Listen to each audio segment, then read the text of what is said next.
Bonjour à tous et à toutes, bienvenue au premier épisode du podcast Sur le radar. Je me présente, je m'appelle Maxime, je fais le podcast avec ma soeur Karine.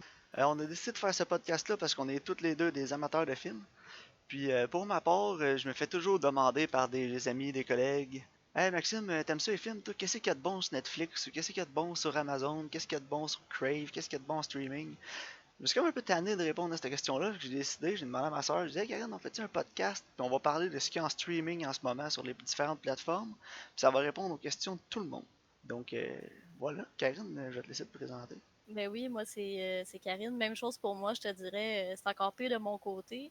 J'ai travaillé 7 ans dans un Vidéotron, puis j'étais au gym, j'étais à l'épicerie, puis il y a du monde qui sont encore là, même si ça fait 4 ans que je travaille plus là. Hey, c'est quoi les bons films qui sont sortis? Fait que ouais, je pense que c'est une bonne idée. Puis en plus, avec la quarantaine, je pense que le streaming, c'est pas mal sur quoi tout le monde est en ce moment. Donc, faut donner des bonnes options, nos opinions, puis référer les gens à ça ici. Comme tu dis justement avec la quarantaine, là, ça a peut-être donné l'occasion à plusieurs personnes d'essayer le streaming, puis peut-être que plusieurs personnes vont avoir aimé les services, vont décider de les garder après. Donc je pense qu'on va avoir on peut toucher une bonne audience. Ouais, puis Euh, je pense que c'est une bonne idée aussi parce que, tu sais, même moi, là, des fois, je me log sur Netflix, je pense que ça me prend plus de temps de trouver ce que je vais écouter que écouter le film, là. Ouais, c'est vrai, puis il y a tellement de choix. Des fois, là, tu regardes tous les choix, puis tu te dis, oh my god, je suis pas capable de choisir. Tu passes plus de temps à choisir qu'à écouter le film. Puis je trouve aussi que Netflix, des fois, il va recommander des choses, mais il recommande pas la même chose à tout le monde. Puis il y a des affaires peut-être que ça m'intéresse que je sais même pas qui sont là-dessus, tu sais. Ouais, ils sont Fait un peu que ça cachés, là. aussi, je pense que c'est ça, je pense que ça peut donner des bonnes idées aux gens aussi à ce niveau-là. Le podcast, on va essayer de faire plusieurs catégories différentes, là. On va toujours avoir une discussion sur un ou deux films qu'on va s'être proposés à la fin de l'épisode. Donc cette semaine, on a écouté Bad Education, qui vient de sortir, sur Crave, qui est fait par HBO Film. Puis un film un peu plus vieux de Black Dahlia. Donc on vous donnera pas la mèche tout de suite là, on dira rien ces deux films qu'on a écoutés, mais il y en a un qui était bon puis il y en a un qui l'était pas en tout. Ouais, ça, il y en a un qui était bon, l'autre était moins bon. Fait que au moins, vous allez avoir une bonne recommandation, puis peut-être quelque chose à éviter. Si jamais c'est pas quelque chose à recommander, ça va être quelque chose à éviter, là. On va aussi parler un peu des séries. Peut-être qu'on fera pas tout le temps des reviews de séries, mais les bonnes séries qu'on connaît et qu'on aime sur Netflix, Amazon puis Crave, on va pouvoir discuter de ces séries-là, là, parce que je sais que ça aussi c'est souvent quelqu'un, les gens me demandent ça, là, qu'est-ce qu'il y a de bon à écouter, quelle série tu me recommandes. Fait que, Ouais, les séries, ça a pas mal pris le dessus avec les films, là. On dirait que tout le monde s'en va là-dessus. ouais, c'est vrai, on dirait que les séries, surtout depuis qu'ils ont changé le format des séries, là, avant les séries c'était plus 22-24 épisodes par saison, puis il y en avait juste 5 qui comptaient dans l'histoire principale, puis t'écoutais comme 18 épisodes qui servaient à rien, là. Mais ils ont raccourci ça à 8, 10 ou 13 épisodes là, par saison, puis ça accélère le rythme de la série, puis on perd pas de temps à écouter des épisodes qui servent absolument à rien, là. Ouais, non, j'ai même vu des séries qui avaient 8 épisodes, puis c'était tellement comme concis puis précis qu'ils savaient où ça s'en allait, que ça valait la peine. Ouais, puis oui, j'ai écouté beaucoup de séries britanniques aussi, puis les autres, c'est surtout 3 épisodes par saison. Comme la série Luther, c'est 3 ou 4 épisodes par saison. The Fall, 3 épisodes. Ouais, comme Sherlock, hein. Ouais, Sherlock aussi. C'est des plus longs épisodes, mais il y en a moins, puis je pense que c'est un meilleur ratio comme ça. Mhm. Donc, ça va être un peu ça le format du podcast. Là. On va discuter de films, les discussions sur les films recommandés, discussions sur les séries. Puis, une fois par mois, au début du mois, on va essayer de faire une section recommandations là, des meilleurs films qui sont sortis sur Netflix, Amazon et Crave. Parce qu'une fois par mois, c'est à peu près le temps que ça prend avant que les films, les nouveaux films sortent, là, avec un petit changement un peu dans les plateformes de streaming. Là. Fait que Avant qu'ils fassent la rotation. ouais, faire un petit top 5 ou un top recommandé là, à chaque début de mois, je pense que ce serait une bonne idée. Puis on va briser la glace avec le premier film qu'on a écouté pour vous cette semaine, Bad Education. Bad Education, film de 2019 qui met en vedette Hugh Jackman dans le rôle de Frank Tasson. C'est un film de Corey Finlay, son deuxième long métrage. Puis ça traite du plus grand scandale de détournement de fonds publics du système d'éducation américain. Donc une histoire vraie là, qui s'est passée en 2004 que le scandale a éclos. Karine, oui, je pense que tu avais aimé beaucoup Hugh Jackman dans le film. Ouais, c'est ça. Ben, la meilleure qualité du film, c'est tout le acting de tous les personnages. Il y a personne qui était pas bon. C'est comme tout le monde était vraiment à leur meilleur. Tu sais, Ouais, même Hugh Jackman, c'est Wolverine, ouais, mais je voyais pas Wolverine.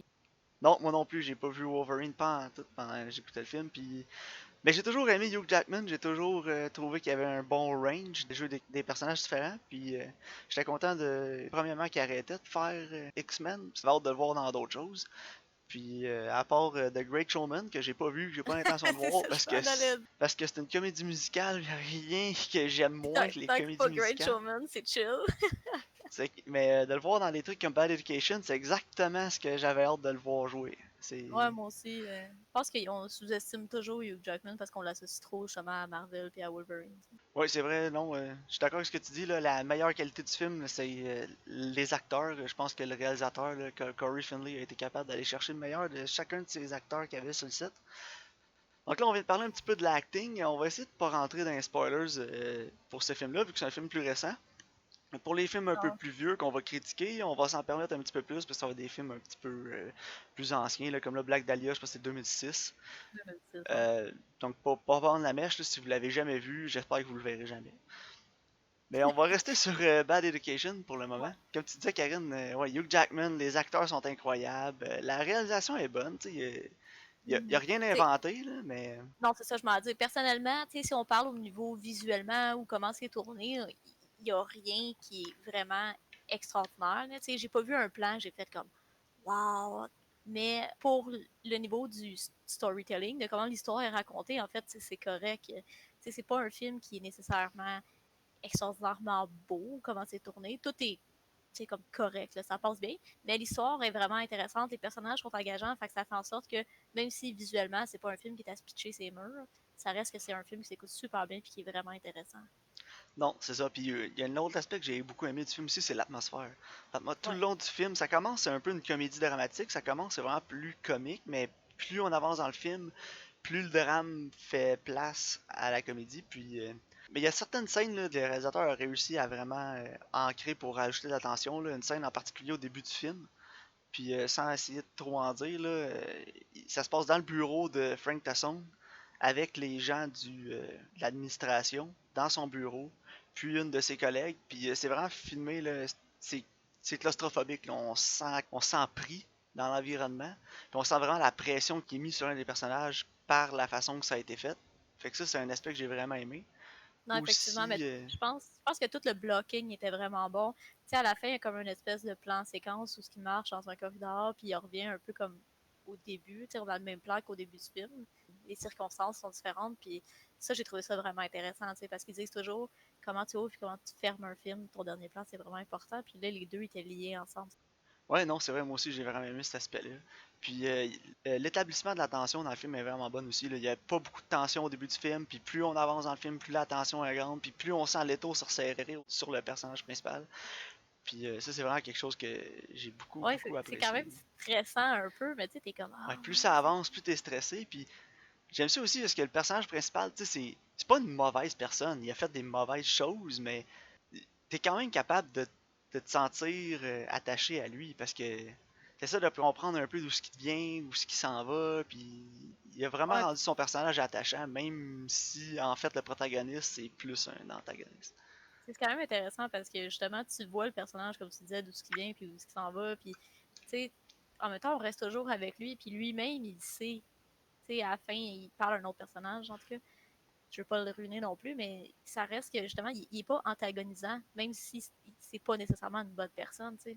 Non, c'est ça, mais je pense pas que c'est une mauvaise personne dans le fond, c'est qu'il a fait des mauvaises actions, mais ça reste quand même quelqu'un qui est attentionné, qui prend soin de ses élèves, qui veulent qu'ils réussissent, mais il est aussi vaniteux parce que quand ses élèves réussissent, lui il réussit. Son but numéro un, c'est d'amener son école secondaire au rang numéro un des écoles secondaires pour les taux d'admission dans les Ivy League, là, comme Harvard, Stanford et autres. Puis, c'est ça, son succès passe par le succès de ses élèves, mais en même temps, il passe beaucoup de temps, on le voit au début du film, il apprend le nom de ses élèves, le nom de leurs parents, leurs occupations, leurs intérêts. Puis, tu sais, avec des cue cards, là, puis il apprend ça par cœur, il mémorise ça parce que pour lui, c'est important de connaître ses élèves. C'est des éléments comme ça dans le début du film qui font que plus on avance vers la fin, plus on s'en va vers les actes qu'il a fait qui font qu'il s'en va en prison. On a quand même un lien avec lui, même à la fin du film, quand on se rend compte que, dans le fond, c'était peut-être un tout croche. Ouais, non, c'est ça. Ouais, j'ai lu un Mais peu aussi sur l'histoire vraie, là. J'ai été chercher un peu des articles sur Internet pour voir qu'est-ce qui était vrai dans le film comparé à qu'est-ce qui l'était pas. Puis pour la majeure partie du film, presque tout a été vrai. En fait, la personnage de Rachel, celle qui enquête, est pas vraie. Elle est inspirée de l'éditeur en chef du journal et deux autres étudiants. OK. Ben, en tout cas, ces étudiants-là, bravo. Ouais, en tout cas, ils ont eu du flair pour trouver ça.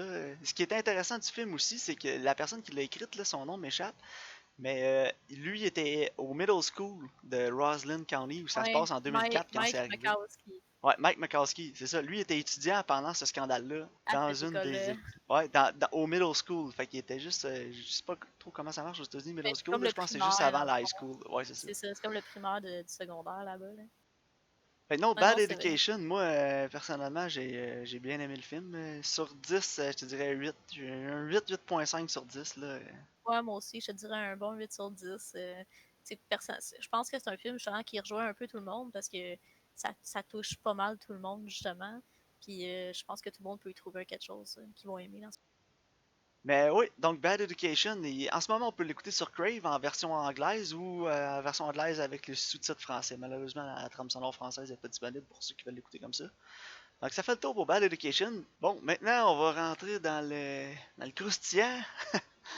Black Dahlia Le de 2000. Black Dahlia de 2006, Ouais. film de Brian De Palma, que le nom vous dit probablement quelque chose, c'est le réalisateur de Scarface, et en fait, qui est un réalisateur que personnellement, je n'aime pas beaucoup. Ouais, ben tu sais, Scarface, j'ai jamais été un fan, mais Black Dahlia, je suis encore moins un fan.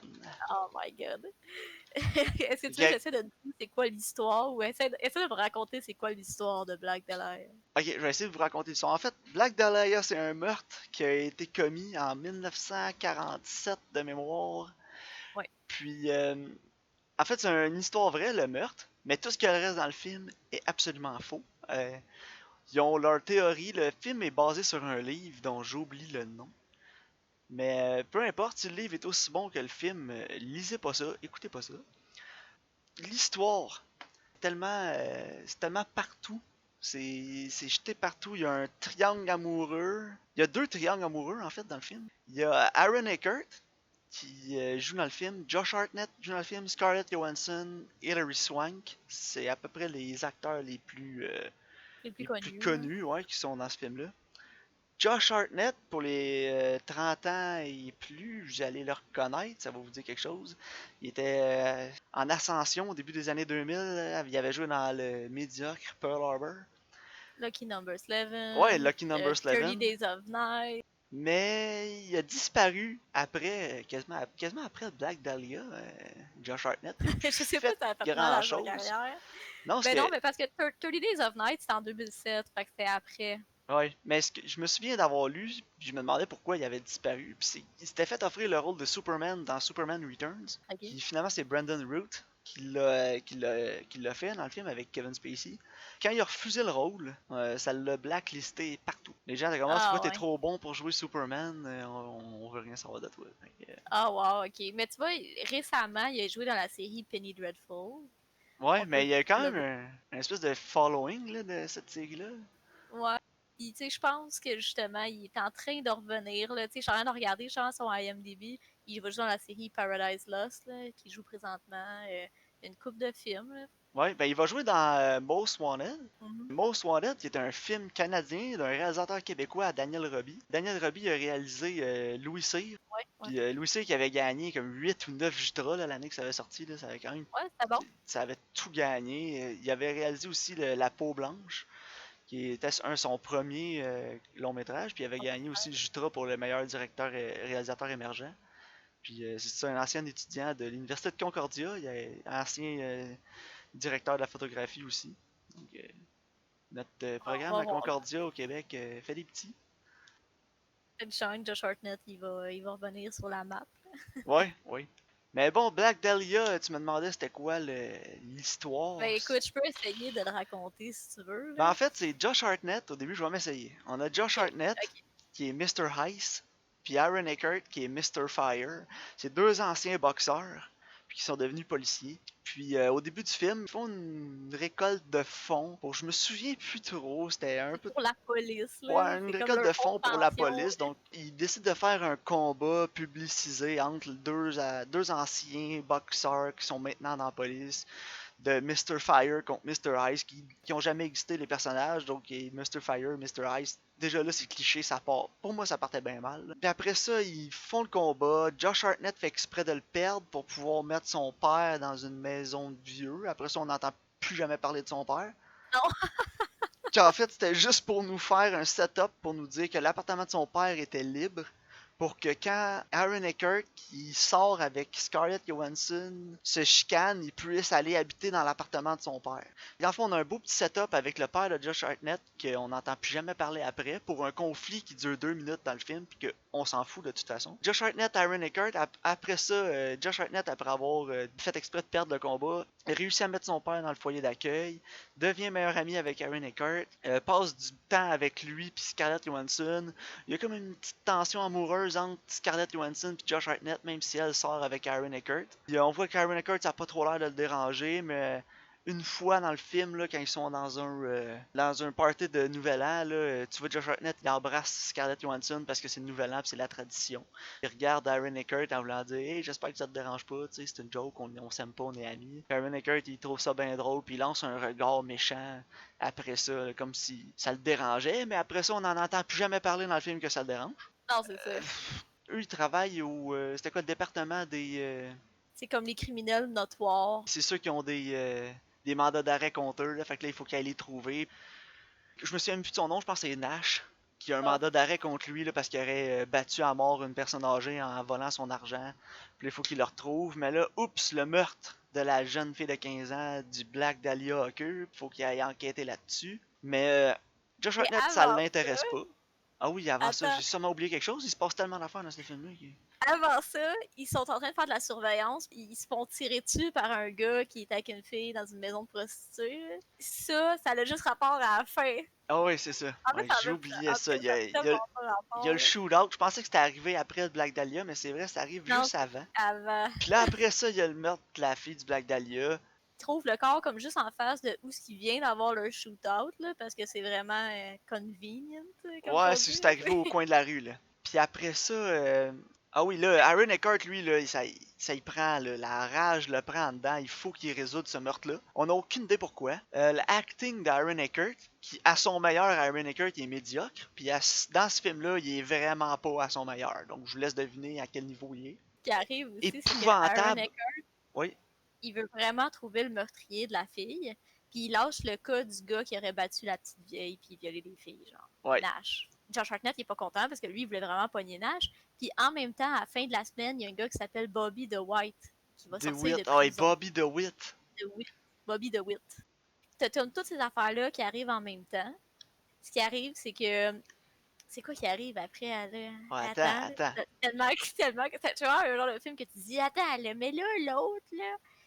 Ah oui, Fait mais que là, là, on n'a même pas encore parlé des triangles amoureux dans le film, là. non, non, non, mais Parce là, qu'il c'est y a une ça. bonne partie du film. Le film commence, c'est quasiment une romance, un triangle amoureux. Après ça, ça s'en va vers une enquête de police. Après ça, ça retourne vers un autre triangle amoureux. Après ça revient à une querelle de partner de policiers. Puis, Mais tu sais, est-ce qu'on peut dire que le meurtre, on s'entend que c'est techniquement un film qui est sur un meurtre, il y a une investigation. supposé. Le meurtre arrive juste à 25 minutes dans le film.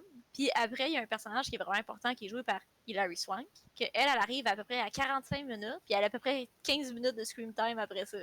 C'est ça. Donc là, il y a le meurtre de Black Dahlia. Aaron Eckhart veut vraiment résoudre ce meurtre-là. Ça y tient à cœur. Il s'arrange avec son département pour que lui et son partner se fassent envoyer dans une unité spéciale. Ce qui met Josh Hartnett en maudit parce que lui, il veut vraiment arrêter Nash qui avait battu une grand-mère. Il dit à Aaron Eckhart qu'est-ce qui arrive si on le trouve pas avant parce qu'on enquête là-dessus puis on l'empêche pas de faire quelque chose de mal. Là, en même temps, tu te dis ouais, mais tu sais, la fille qui s'est fait tuer, si tu trouves son meurtrier, t'as peut-être empêché son meurtrier de tuer quelqu'un d'autre. Fait que dans le fond, ça revient au même. Non, c'est ça. Mais non, en fait, c'est ça. Pour ça, Aaron Eckhart part, il se chicane avec Scarlett Johansson. sa blonde, parce que justement Bobby DeWitt va sortir de prison. On apprend que ce Bobby DeWitt-là, c'était un pimp. Scarlett Johansson, c'est une de ses prostituées avant, puis il a pris son couteau, là, puis il a gravé ses initiales, là, BD, dans le dos de Scarlett Johansson, là, pour la marquer. Là. Aaron Eckhart, qui lui, l'a sauvé de cette situation-là, c'était le policier qui a arrêté DeWitt au début, puis là, elle est avec lui depuis ce temps-là. On sent qu'il y a une tension entre elle et Josh Hartnett. Mais tu sais, comment qu'on apprend tout ça? Ah oui, par de la narration, parce qu'ils sont pas capables de rien faire. Fait qu'il faut tout qu'ils nous drop avec C'est de la vrai. narration en J'avais position par oublié la narration dans le film. La narration dans le cinéma, là, c'est une des pires choses à faire parce que c'est tellement facile de passer à côté. C'est tough bien fait. Quand c'est bien fait, c'est bon. Ouais, C'est comme mais dans quand les c'est mal fait, comme dans Black Dahlia, c'est épouvantable. On a Josh parce que Hartnett qui nous parle pendant qu'il se passe 1 million d'affaires sur l'écran pour nous expliquer les 1 million d'affaires qui se passent. Puis même là, on est quand même pas capable de comprendre avec quoi toutes ces histoires-là sont reliées. Puis pourquoi c'est tout là dans le film. je pense que Black Dahlia, le gros problème, c'est qu'ils ont voulu adapter le roman au complet. Moi, c'est l'impression que j'avais, c'est qu'ils ont fait OK, il se passe ça dans le roman, il faut qu'on pogne toutes les story beats, mais c'est pas la manière de le traiter. En fait, là, il aurait dû focusser sur une chose. À quoi ça nous sert de savoir au début que Josh Hartnett, là, puis l'autre, c'est des anciens boxeurs, là, puis qu'il y avait une rivalité, ça sert à rien. Ah, c'est le setup pour les amener ensemble parce que Josh Hartnett est pas dans la même unité, fait qu'ils sont pas partners. Il Non, aurait c'est pu ça, mais avoir d'autres choses. Tu sais, au début, le film commence, il y a un riot dans les rues, puis Aaron Eckhart est en train de se battre contre du monde, puis c'est Josh Hartnett qui va l'aider en se battant, puis on apprend en même temps par narration quand on voit les deux se battre que c'est deux anciens boxeurs. fait que Puis j'ai là, tellement des side notes là-dessus. Premièrement, la scène de la bataille dans la rue, on dirait genre West Side Story sur Broadway, là, avec le set qui est comme ultra cheap. ouais, c'est la valeur de production du film est nulle Ah! ou égale à zéro. Puis c'est ça. Deuxièmement, la narration est terrible. Le film essaie tellement d'être un film noir des années 40, là, avec la musique. Ah, la musique aussi. Oh mon Dieu, j'ai tellement de choses à dire, là. Les deux, le Bobby DeWitt sort de prison. Là, Josh, il y a une bonne discussion avec Scarlett Johansson. On apprend qu'elle est comme en amour avec, mais il veut pas parce que Aaron, c'est son partner, puis il peut pas y faire ça. Puis là, finalement, Bobby sort de prison. Puis là, Aaron et Kurt s'en va là-bas pour le rencontrer, là, pour le tuer, ou on sait pas trop. Là. Finalement, Josh Hartnett décide de le suivre parce qu'il sait exactement où il s'en va, apparemment. J'ai oublié comment il a su, ou je l'ai jamais compris, là, parce que c'était Comment trop. qu'il a su, il était où? Ouais, comment il a su il était où, je me souviens pas, puis honnêtement, Il c'est a pas grave. demandé à Scarlett Johansson. Quand il a eu son heart-to-heart avec Scarlett Johansson, il dit il est où, Lee? Puis là, il dit il est parti voir Bobby puis à telle place, là, puis il dit c'est à quelle heure? Puis elle dit là. Fait que là, il se rend là-bas. Ah ouais, puis là, quand il arrive là-bas, il voit que Bobby DeWitt, il est mort, puis là, il voit Aaron et Kurt en haut des marches, puis il l'aurait tiré, puis quand là, il est confus, il se demande pourquoi il aurait fait ça, puis là, on voit un ombre en arrière de lui, là, de quelqu'un avec une corde de piano prête pour étrangler Aaron et Kurt. Puis là, tu vois Josh Cette Hartnett qui scène-là, monte les marches, puis la scène, elle fonctionne tellement pas, là. cette scène-là est vraiment hilarante parce que le gars, il fait juste courir avec les bras dans les airs avec sa corde de piano. Ouais, mais on voit la scène par en bas des marches vers le haut. Puis là, on voit l'ombre du gars au plafond avec la corde de piano. Comme s'il était vraiment proche d'Aaron Eckhart. Puis après ça, ça coupe. Puis on s'en va à 10 mètres en arrière d'Aaron Eckhart. Puis il n'y a personne. D'où la caméra est placée, il est dans un corridor. Ça fait place à tout le dos d'Aaron Eckhart. Puis il n'y a personne. Mais s'il n'y a personne, comment il y a eu une ombre aussi grosse que ça au plafond juste 2 secondes avant? Ça se peut pas, ça fait aucun sens. Puis après, il y a comme une figure avec un chapeau puis un ombre qui donne un coup de couteau, puis là, les deux, ils tombent. Ouais, puis Puis ils Aaron meurent. Eckhart, il meurt. Puis quand il meurt dans le film, j'ai fait ah, finalement, j'ai besoin d'endurer son acting. C'est un des meilleurs moments du film, c'est à la moitié du film quand Aaron Eckhart meurt. Donc là, on se débarrasse de cette partie du film-là. Après ça, Josh Hartnett enquête là, sur les amis de la fille qui est morte, de la Black Dahlia. Ouais, parce que, tu sais, pendant tout ce temps-là, Ah oui, il fait il y a son. encore une histoire, il y a une histoire de meurtre. Oui, fait que là, pendant tout ce temps-là, lui, il enquête. Puis là, ça l'amène dans un club de lesbiennes. Oui, où il parlait à des lesbiennes. C'est Puis comme si c'était dramatique. Puis c'est à peu près la seule bonne scène du film, là, quand il est dans le club. Il aperçoit Hilary Swank de loin. Puis c'est la première fois qu'on la voit dans le film, puis on est rendu à peu près à moitié. Je me sais pas si c'est avant ou après qu'Aaron Eckhart meurt, mais C'est peu importe. un peu avant. Ouais, peut-être un peu avant, ouais. Ouais, c'est juste comme un peu avant. Ça change rien, anyway. Ouais, c'est à peu près la seule bonne scène du film que j'ai trouvé parce que cette scène-là, je trouve qu'elle a réussi à quand même bien rendre Puis, les en fait, clubs de l'époque, la musique de l'époque. Il y a une chanteuse sur un stage qui chante, la chanson est excellente, la chanteuse est excellente. Il y a ouais, non, l'atmosphère dans le club, puis tout, c'est la première fois de tout le film que je me suis senti dans un film noir des années 40-50 moi, j'ai avec la même ambiance. Là. ouais, non, effectivement. Mais j'ai l'impression que ça, c'est la première chose qu'ils ont tourné. Puis ils ont fait, oh wow, hey, tout le film, on garde cette ambiance-là. Ça fait vraiment film noir des années 40. Ouais, Sauf, peut-être. Mais ils n'ont jamais été capables de recapturer la magie de cette scène-là non, pour le reste du film. c'est exactement. Moi, c'est vraiment l'impression que j'ai avec cette scène-là.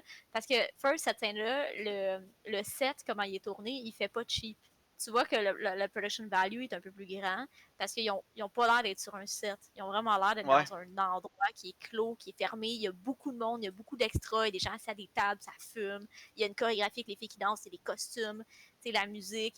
Après, le reste du temps, là, toutes les scènes, il y a moins d'extras, il y a moins de monde, sauf la scène aussi de la première dans la bataille dans la rue. Là. Le reste du temps, ça fait tellement cheap. Ah ouais. Puis C'est terrible. les mal lit le film, les mal éclairé le film, là, c'est Le, épouvantable. le blocking aussi est terrible parce que tu sais, il rencontre Hilary Swank dans un genre de motel. Là. Avant ça, t'as comme deux filles assises qui fument une cigarette pour donner l'impression que c'est gritty les années 40, mais ça Ah, fait ça, c'est à comme la fin du film. ok, toi, si toi de même. Ça fait tellement cheap.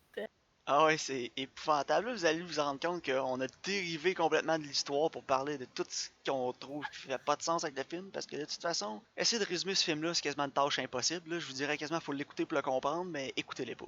Non, non. Finalement, C'est une perte on de peut temps. révéler la fin. Là. Je m'en Ok, allais là. vas-y. Eh, là, Vas-y. là, c'est parce qu'il faut parler du deuxième triangle amoureux, parce que là, il y avait Aaron Eckhart, Scarlett Johansson puis Josh Hartnett. Aaron Eckhart meurt. Donc là, on se dit, ah, le triangle amoureux est résolu. Dans le fond, il y a un des membres qui est plus là, donc Josh Hartnett va pouvoir être avec Scarlett Johansson. Mais attention, Josh Hartnett est maintenant en amour avec Hilary Swank. Elle, le seul truc qu'elle fait dans le film, elle est là parce qu'elle ressemble à la jeune qui est morte. C'est son attribut numéro un. Elle ressemble à la fille qui est morte. Donc là, Josh Hartnett couche avec elle. Scarlett Johansson les attrape ensemble. Puis ça aussi, ça j'ai ri fort là, dans cette scène-là, là, parce que on voit Josh Hartnett qui conduit jusqu'à la maison de Hilary Swank, qui habite avec ses parents qui sont milliardaires ou millionnaires. Puis c'est la deuxième fois qu'ils se voient, puis c'est après leur première date qui se passait à la maison d'Hilary Swank avec sa famille. Et on voit que son père, c'est un riche désabusé, puis sa mère, c'est une folle névrosée. Puis je me souviens pas c'est qui l'actrice qui fait sa mère, mais c'est épouvantable le acting de la mère de Hilary Swank dans le film. C'est Fiona Shaw. Laisse-moi over vérifier. over the top fois 2 millions là, c'est n'importe quoi, c'est ridicule. J'y croyais même plus là, j'avais l'impression que j'écoutais un autre film quand elle était là. Et Fiona Shaw, elle joue Pétunia dans les films de Harry Potter. Donc là, il s'en va à la maison. Là, il y a une nuit de sexe torride, on imagine entre les deux. Il me semble qu'on le voit pas vraiment. Après ça, là, le lendemain matin, il se revient d'abord, s'en va devant la fenêtre pour regarder dehors, puis là, il voit Scarlett Johansson qui le dévisage, puis qui est vraiment pas contente. Puis là, il sort dehors, puis il s'en va à voir, il dit qu'est-ce que tu fais là, qu'est-ce que tu fais ici? Elle dit t'es dégueulasse, t'as couché avec elle, là, elle ressemble à la fille qui est morte, c'est quoi ton problème? Puis il dit comment t'as fait pour me trouver? Elle dit je t'ai suivi. Ok, elle l'a suivi hier soir quand il est allé là-bas. Ça veut Après dire ça, qu'elle ils a ont eu passé du la nuit, sexe là. toute la nuit, puis là, elle a attendu en bas de la fenêtre, puis elle a fixé la fenêtre parce qu'elle savait que c'était la fenêtre de la chambre où les deux étaient, évidemment. Ah, ben oui. Puis elle a fixé la fenêtre toute la nuit avec son air fâché jusqu'à ce qu'il se réveille le lendemain matin. Non, ça fait pas de sens, ça n'a aucun sens, c'est complètement dément. Non, c'est ça. Puis le pire, c'est on a encore oublié plein d'autres détails parce que avant ça, il découvre que la fille qui est morte, elle avait fait un film de lesbienne pour avoir de Ah l'argent oui, le film avec de un autre. lesbienne. Avant, tu l'avais oublié. J'avais oublié ça. Ah oui, mais c'est important en plus parce Mais qu'on oui! apprend que c'est là, à cet endroit-là où ils ont tourné le film, qu'elle s'est fait tuer. Ouais, puis là aussi, quand il va à la maison du père de Hilary Swank, il découvre que il est promoteur des résidences immobilières qui sont en train de se construire en bas du signe de Hollywood. Que justement, il y avait des sets de films, il a accès à ça. Parce que ça Ah. revient plus tard. Ah oui, il y a son moment, là, son Eureka, là, puis là, il s'en va là-bas, là, en bas du signe de Hollywood, là, puis il découvre le set. Là, il y a... Ouais, c'est juste après, justement, qu'il a dit t'es dégueulasse, ça ressemble à la Ah ouais, fille. c'est ça. Puis là, je me souviens plus pourquoi ça clique dans sa tête, là. Mais à ce Honnêtement, moment-là, j'en ai aucune idée. pour vrai, j'avais décroché, là. Non, honnêtement, j'en ai aucune idée. Il réécoute le film de lesbienne, puis il clique, là. Parce que je pense que justement, Hilary Swank, quand il a dit ah, il a bâti ça avec un set de film. Puis là, il s'en va là-bas, puis là, il voit le set, puis là, on a un beau flashback. Puis on entend le coroner là, dire ah oui, elle a un trou dans sa main. Puis Ponctueux là, dans sa main. ah ouais, la pointure dans sa main. Puis là, on voit comment ça aurait été fait sur le set. Il s'en va là-bas, puis il se rend compte que c'est là le lieu du crime.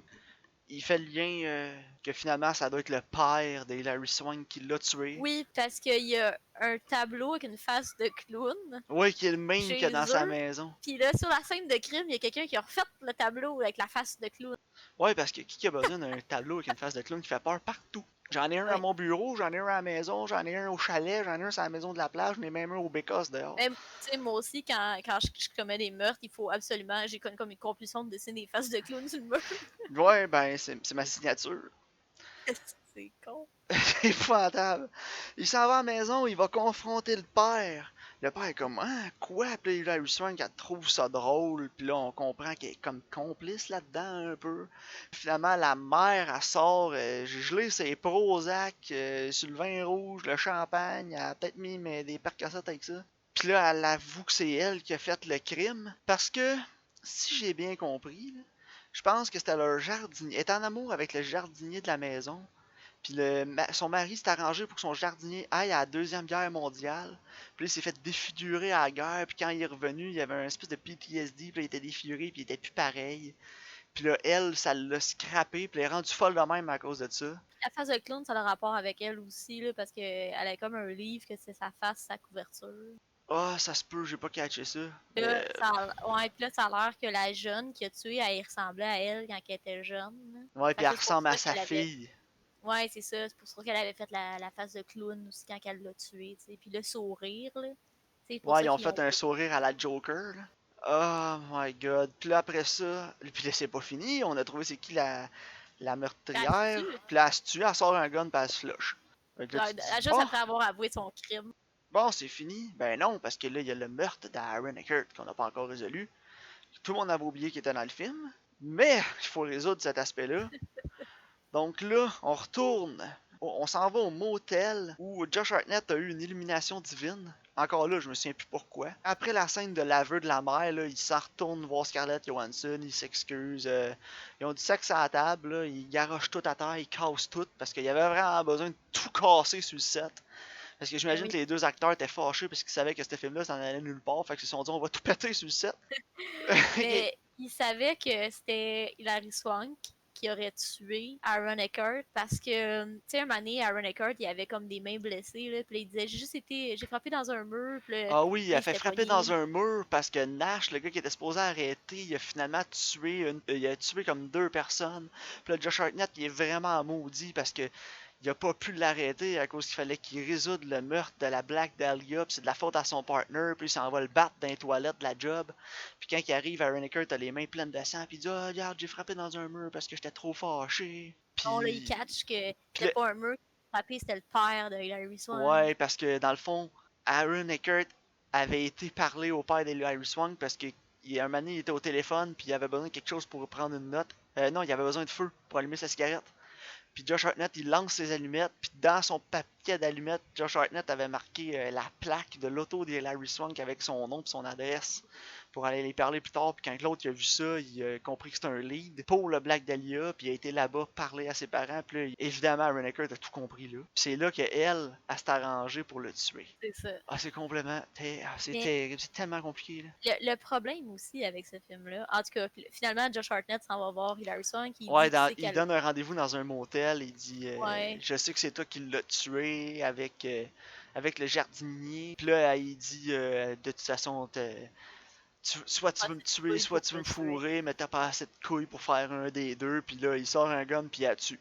Live up, il oublie qu'il est un policier, il oublie qu'il devrait l'arrêter, son système de valeur sac le camp tout par la fenêtre parce que on sait pas pourquoi. Non, je sais pas. Puis là, il retourne voir Scarlett Johansson. Il y a Ouais, une hallucination il voit la fille morte, puis that's it. Ouais, il va vivre avec ça toute sa vie. Mais oh, il y avait aussi une histoire de vol de banque. Ouais, Tu sais, puis c'était que pogné avec Aaron Scarlett Johansson. Ouais, parce Parce qu'Aaron qu'Aaron Eckert avait Eckhart, il avait volé ramassé l'argent. l'argent.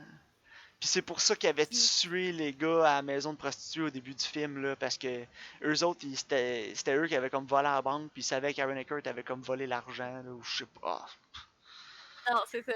Mais, tu C'est... sais, justement, le premier problème de ce film-là, à part le production value, puis le acting, c'est le scénario, il fait aucun sens. Parce que, normalement, quand tu donnes des indices dans un film, t'es supposé mettre ton auditeur sur la piste.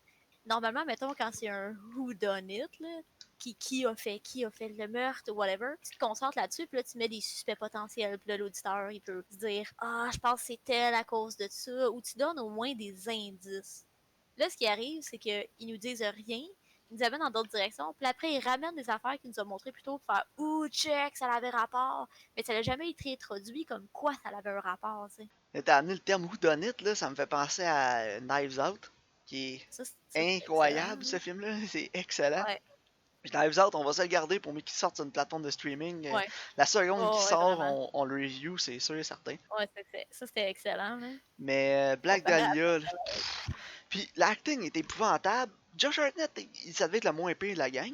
oh, je sais pas, c'est lui qui fait la narration, hein, puis sa narration est pourrie. Ouais, mais en même temps, sa narration, c'est parce qu'ils veulent donner un sens, un style film noir, justement. Ouais. He's talking like that, you know, when I was a boxer. C'est. Yeah, les années Il... 40. Oh, ouais, il se donne des airs de tough. Il s'en passe des Mais, affaires dans ce film-là, hein. non, c'est ça, mais je pense que justement le problème, c'est qu'ils ont manqué de focus, puis ils ont justement voulu trop mettre tout ce qu'il y avait dans le livre. Parce que probablement que le livre, il est pas si mauvais que ça. Non, mais il Parce que doit, probablement le livre, doit être plus long. tu sais, C'est un livre. oui, c'est sûr.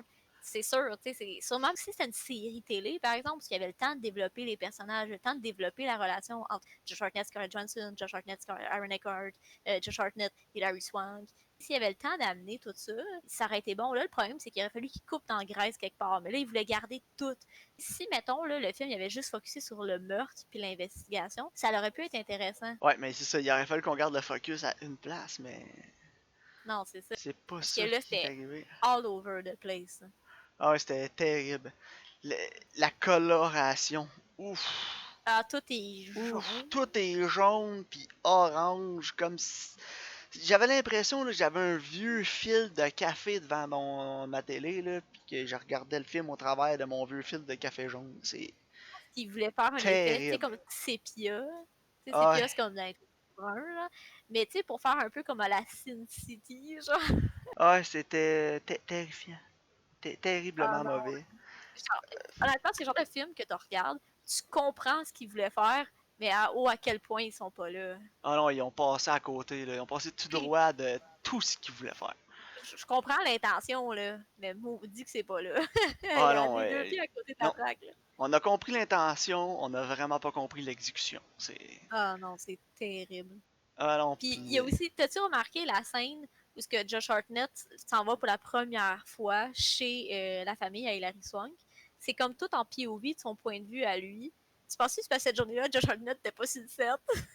Hey, c'est vrai, j'ai jamais pensé à ça, mais peut-être. C'est vrai que cette journée-là, Josh Hartnett était comme fuck you. Ouais, j'ai une audition pour un autre film, je pourrais pas être là. Oh, c'est correct, le caméraman va filmer ça en POV. C'est ça, puis là, le monde, il parle à la caméra. Tu sais, ça a comme aucun rapport avec le restant de C'est l'histoire. vrai, je me souviens pas. Je m'en souviens, là. Ah, J'étais comme, pourquoi ils l'ont tourné de même? moi aussi, je Ça vais la. C'est Là, vrai. whoop, tu sais, tu rechanges la scène, puis là, whoop, il est assis à la table. Mais tu vois que c'est clairement pas la même journée. Là. Aïe, aïe, aïe, aïe, aïe. Non, je me souviens, il me semble qu'il y avait un problème d'éclairage en plus. On aurait dit qu'il y avait comme un éclairage naturel qui était pas à la même place que quand il est rentré, là. Tu sais, exemple, ils ont filmé ça ils ont filmé le POV à 10h le matin, puis ils ont filmé la scène à la table à 3h Ouais, l'après-midi, là.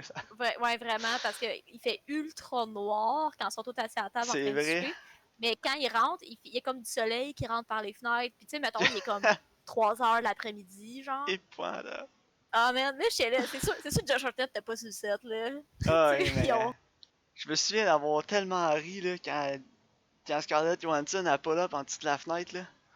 Oh, regarde, on pourrait en parler pendant 8 heures, je pense, de ce film-là. Et ouais, c'est le genre de film que tout le long, t'es là. What? Quoi? Quoi? What the Pourquoi? Êtes-vous capable de Mais, garder une direction, là? non, c'est. C'est, honnêtement, là, c'est tout croche. Ça m'a fait penser par moment à Justice League. Je pensais qu'il y avait plusieurs réalisateurs sur le film, un moment donné. Et Justice League, là, je l'écoutais, puis je, premièrement, je l'écoutais par curiosité, parce que j'avais Curiosité entendu dire que c'était... morbide. Ouais, exactement, curiosité morbide. Je me disais, j'avais entendu dire que c'était épouvantable, je me suis mal l'écouté, j'avais quasiment vu aucun autre film de DC avant. J'ai commencé à écouter ça, puis tu vois clairement quelles scènes ont été réalisées par Zack Snyder, quelles scènes ont été réalisées par Josh Whedon. Joss Whedon, ouais. C'est Mais, puis ce film-là, c'est Brian De Palma, il est le seul crédité à avoir réalisé ça. Là.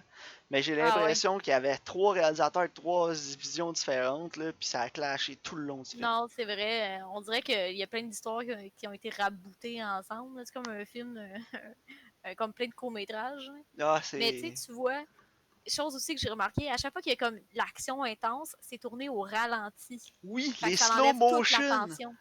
Les... Ça enlève toute la J'écoutais le tension. film avec ma femme, là, puis on écoutait. Puis à un moment donné, là, il y avait plein de scènes de slow motion. Je regarde ma blonde, je dis, coudonc, ils ont-ils inventé le slow motion en 2006, là? Parce que pourquoi ils en mettent partout, là? Ils ont eu le budget d'avoir une caméra qui enregistre.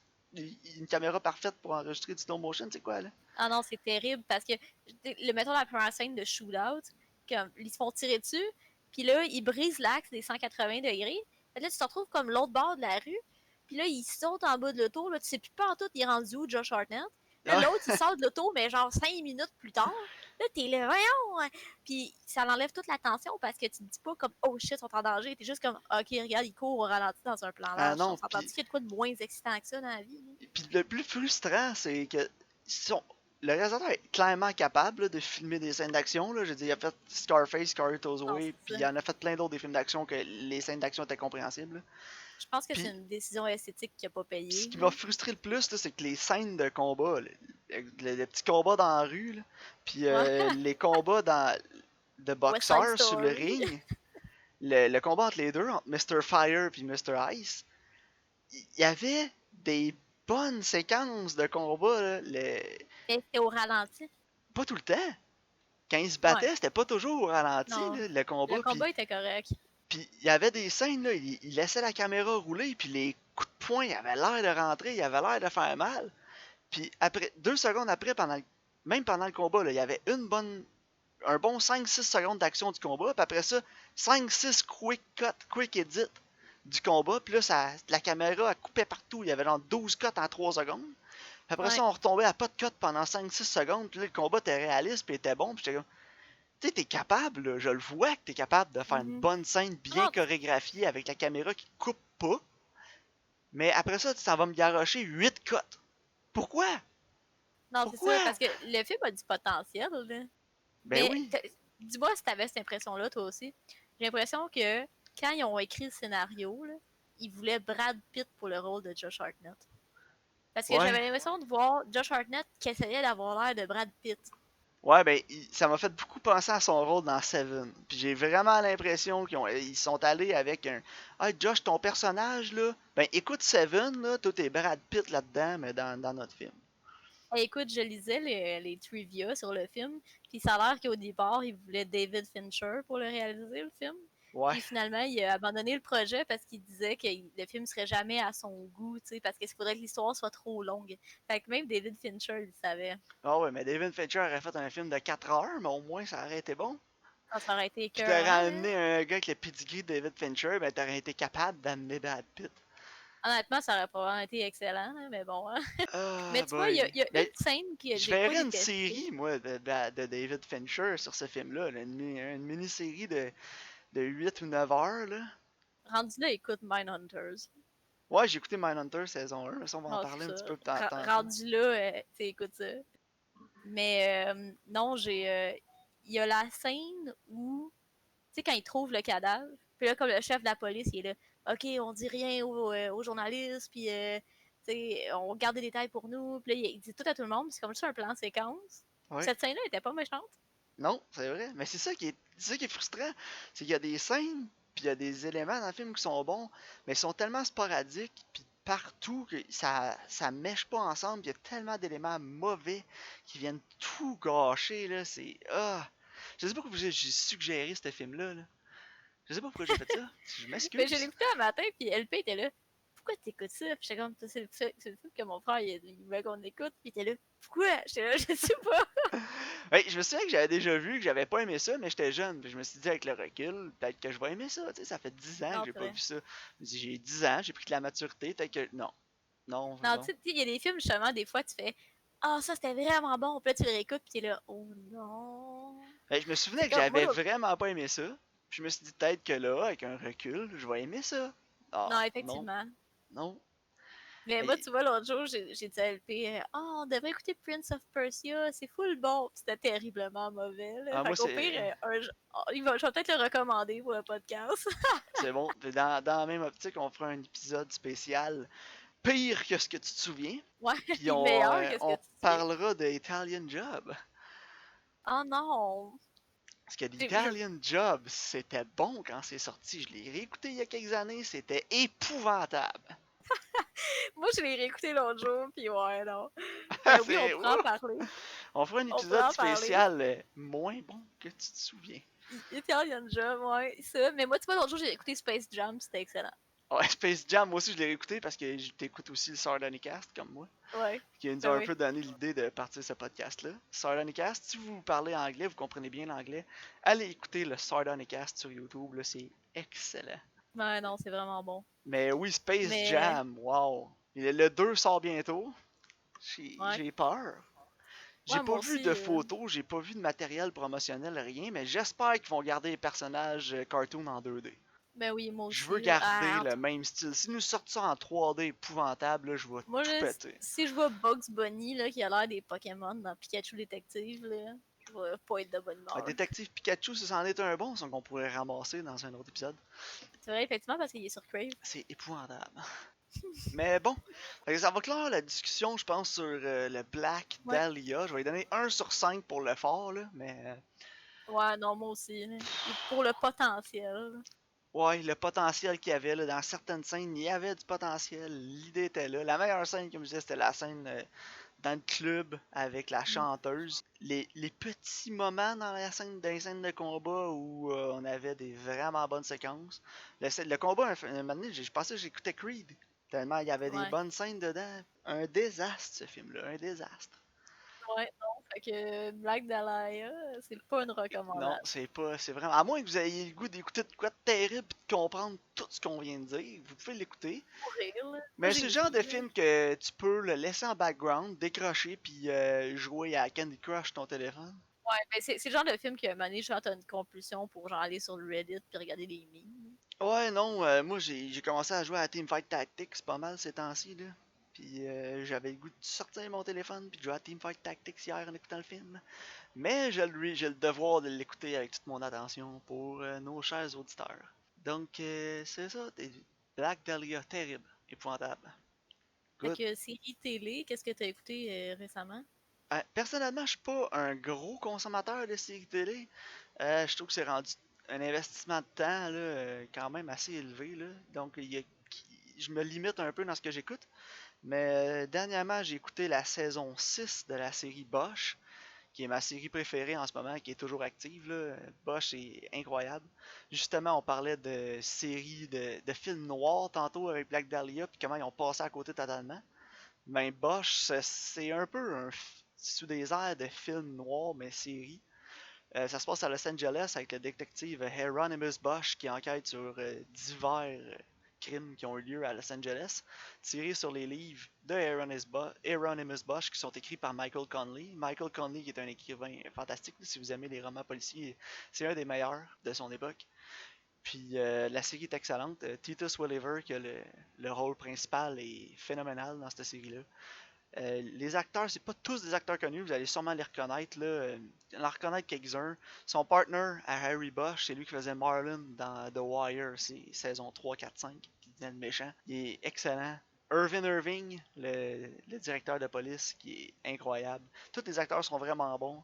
Puis ce que j'aime, c'est le réalisme de la série. La série est vraiment, vraiment réaliste. Tous les personnages pourraient être des gens qu'on connaît. Ils sont relatable, ils sont pas. Il y a personne d'over the top, il y a personne de super clever. Tu rentres dans le monde complètement, puis moi j'adore cette série. Ah, c'est bon, j'ai eu souvent l'annonce sur Amazon Prime. Ouais, Je la sais série est sur Prime et est sur Crave. Malheureusement, elle n'est pas sur Netflix, mais sur Prime puis sur Crave, beaucoup de gens se rendent pas compte qu'ils ont accès à Prime Video en ayant Amazon Prime. Puis je connais ouais, beaucoup de gens qui ont Amazon Prime, mais n'ont jamais été voir sur Amazon Prime Video.